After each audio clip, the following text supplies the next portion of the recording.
Bonjour à toutes et à tous.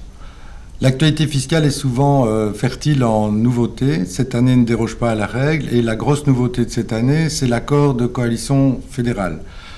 Coalition fédérale de 2025 à 2029 qui comporte une liste de plus de 100 mesures dont les principales vont être discutées lors de cette formation.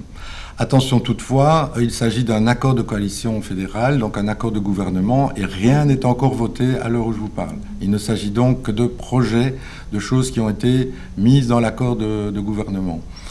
Donc vous verrez qu'il y a des mesures qui partent sur des sujets divers et variés, que j'ai classés par type de modification, c'est-à-dire tout d'abord une série de modifications spécifiques à l'IPP, l'impôt des personnes physiques, et une série de mesures relatives à l'impôt des sociétés. Comme vous le savez, l'impôt des sociétés dépend fortement des articles IPP, puisque on déroge à l'ISOC où on suit l'IPP, donc il y a des mesures qui sont communes aux deux impôts et on va essayer de commenter les dispositions principales.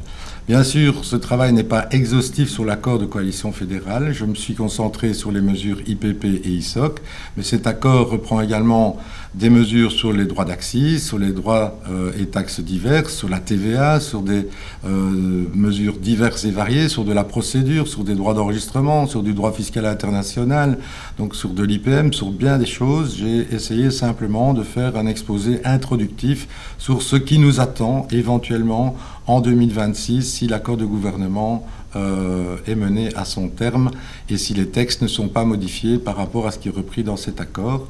Je vous rappelle encore une fois qu'à ce jour, rien n'est voté et que si quelque chose est voté, eh bien, ce sera avec une entrée en vigueur, nous dit-on dans l'accord, à partir du 1er janvier 2026. Je vous souhaite déjà une excellente formation et je vous dis à très bientôt.